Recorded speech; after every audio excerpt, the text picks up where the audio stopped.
Everyone, I hope you all are doing well and welcome to the course of child development. In this video, we are going to learn about what is nature, what is nurture, what is brain development, and how they all function together. Okay, so let's begin. First of all, nature. So the word nature itself tells us that it is all the biological and genetic factors a child is born with.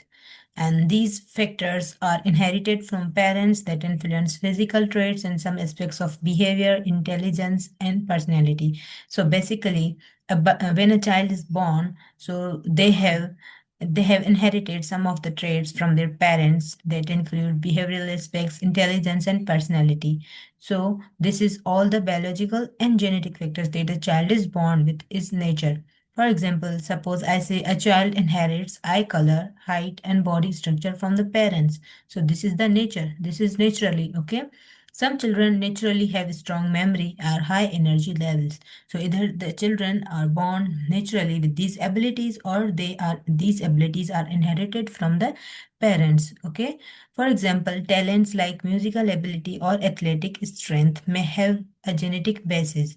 So in simple words, we can say that nature, it means what we are born with. So we all have different kind of abilities, intelligences, and personality traits. So this includes by birth we are naturally like this. Then comes another term which is nurture. Now nurture here, it refers to the environmental factors that shape a child's development. Okay, so a born is naturally born. Okay, he has some of the abilities naturally, but then comes an environment that affects that child development.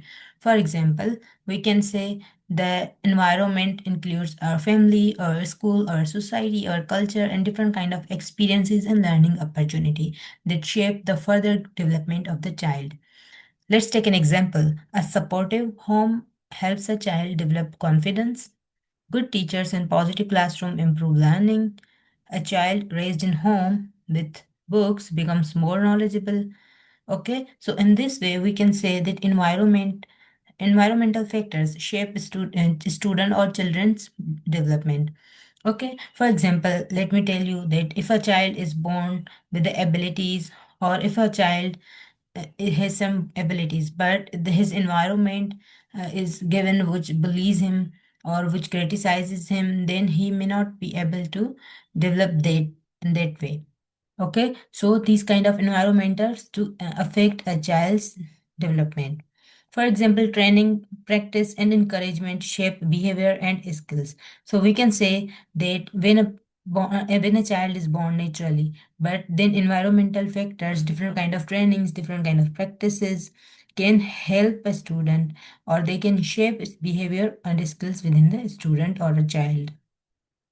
So, if I say in simple words, nurture is how our environment shapes us. What was nature? Nature is how we are born, or how we are already born naturally. But nurture is how our environment shapes us. Okay, so this was nature and nurture. The third thing is brain development.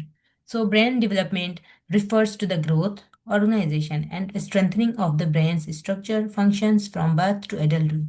So, suppose a child is born now, as he is born, he will grow, he will have brain development, and he will have growth of his brain cells or organization, and then strengthening of his brain structure and also functions. So, from birth to adulthood.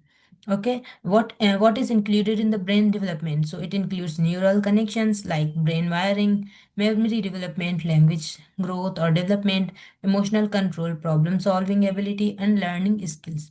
So from birth to adult, these kind of skills like creativity, critical thinking, these all memory, these are included in the brain development. Okay, so first was nature, then nurture, and now brain development. Let's see some of the key facts that 90% of the brain development have happen at the age of 5. So when a child comes at the age of 5, his brain is developed, which is 90%. And then there are different kind of situations like early experiences, for example, love, stress, nutrition, play strongly affect brain growth. Okay, so these kind of experiences, for example, if a child is born in a family that loves him, that takes care of him, they trust him, so he will have a positive effect. But if a child is born alone in a situation which is loneliness, and if they are mistrusted, so they will have a negative effect. So yes, positive interactions help form strong brain connection, and negative or trauma can negatively affect learning and behavior. So in simple words, we can say that brain development, how the brain grows and learns through different experiences.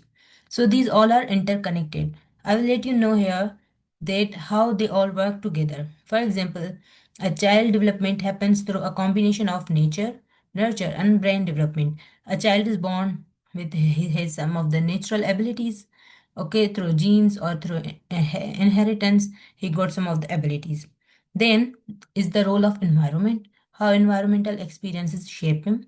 And then according to the environmental experiences, a child's brain is developed, so that can develop positively or negatively. So in this way. And for example, here is one example that a child may be born with musical talent. Okay, now musical talent is his natural ability. But without exposure to music or training, now we did not give him a certain experience or environment that is nurture. The brain may not develop that skill. Okay, so in this way, these all are connected. So this was all about today. Inshallah, we will see in next video.